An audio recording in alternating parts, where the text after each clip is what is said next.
So I'm looking at the total income, and I mean it's almost $1 million. It's almost 900K. And I'm looking at down way at the bottom, it shows the net income is only 120K. So is that typical? It just seems like that's a really big jump I from don't think 800 to 120.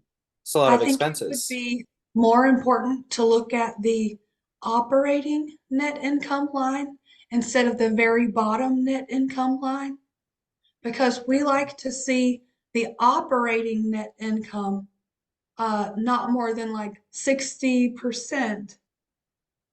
So, or the The net operating expenses. expenses not more than 60%. So, what's in non-operating expenses? That's discretionary. That's up to the dentist. Uh, so what is more telling of the practice health is going to be that net operating income line and what's included in operating expenses. Yeah. That's absolutely correct. And so when we had this conversation with the client who had just purchased a practice, and we were able to sit down with her yesterday and go over financial statements with her, the way I described this was, to Rachel's point, if you collect $100, $50 goes to cover, and this is the example for this particular set of financials right here.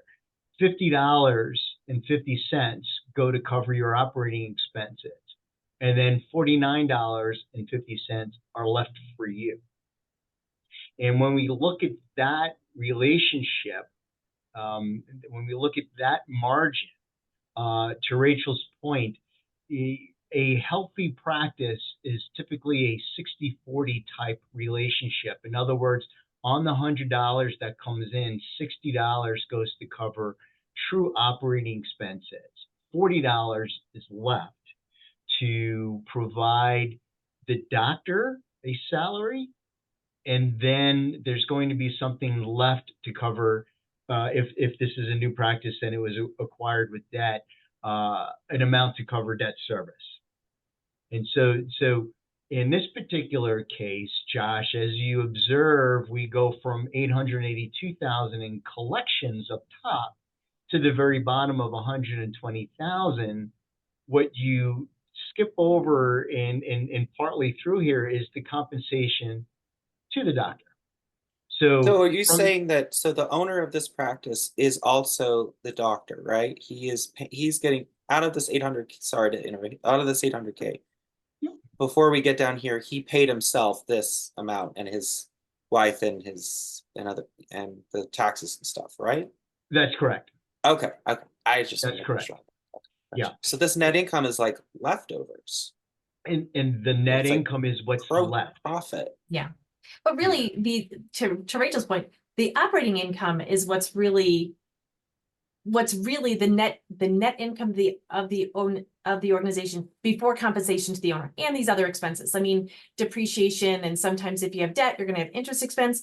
But really, if you're looking at the operations of the company outside of paying the doc and again those other income and expense items, the company made the doctor $436,000. That's what this tells me.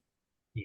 Like if I'm saying, okay, gosh, I'm working so hard, like it seems like, God, 120 doesn't seem like the right number. It seems like I should be making more than that. The doc's making 436 Gotcha.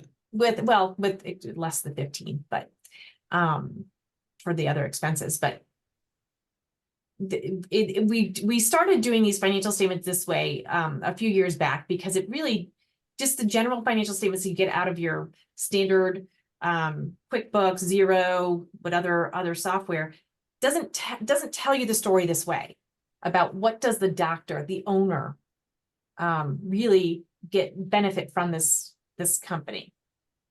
And so itemizing it out this way tells them a better story. And it's not just sugarcoating it. It's just saying, here's really what it looks like.